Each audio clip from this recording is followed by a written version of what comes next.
Occupy is a very inclusive character. Everybody's welcome.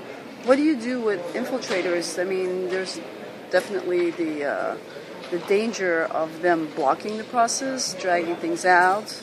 How do you handle that? Well, many things have been tried. Um, Starhawk, who's an anarchist and feminist and very wise old facilitator,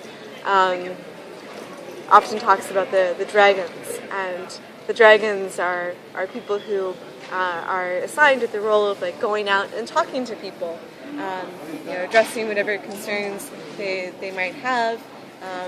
If there is a need to de-escalate, they de-escalate the situation, and so they're kind of like a much more benevolent version of security, the dragons, because they mediate a conflict. And we've used that in Occupy. We've also used various forms of accountability and grievance procedures. We've had trained social workers, mediators, nonviolent communication experts. We've had all sorts of different approaches. Safer Spaces was very involved for a while. They drafted community agreements that took into consideration the ways in which we were replicating these patterns of oppression, systematic oppression, and ways of dealing with them.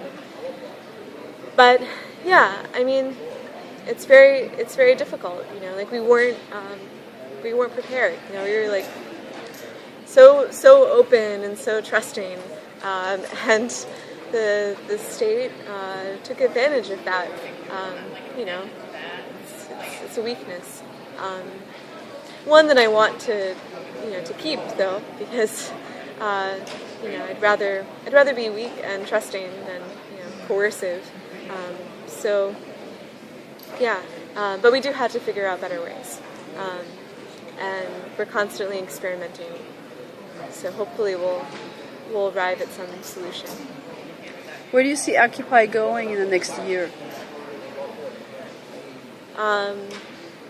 Occupy Wall Street, or like the whole movement, or yes.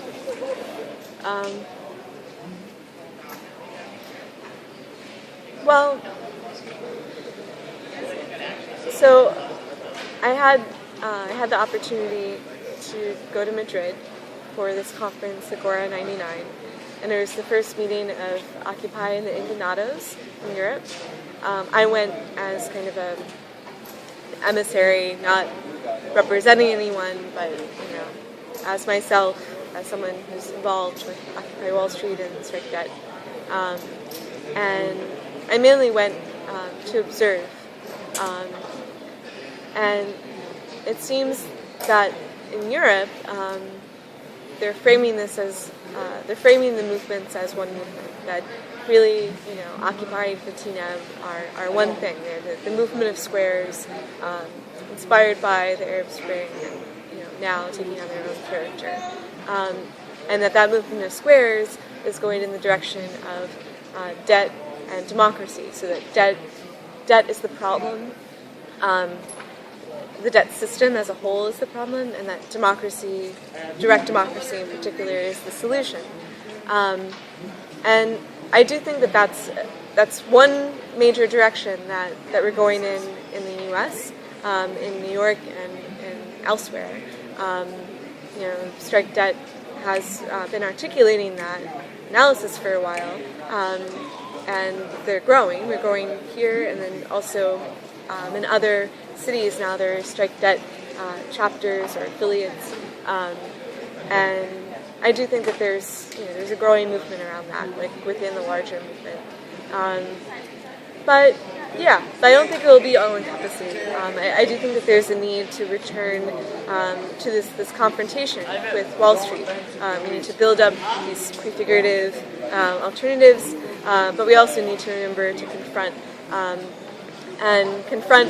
by like disrupting AIG meetings, or surrounding Bank of America with an assembly, or whatever tactic might make sense.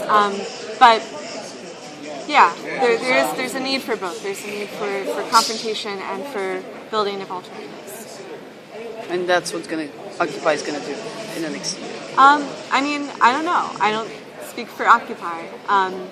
I can only speak for the trends that I see emerging in different areas, and what my opinion is going forward. But yeah, that's what I hope we do. Okay.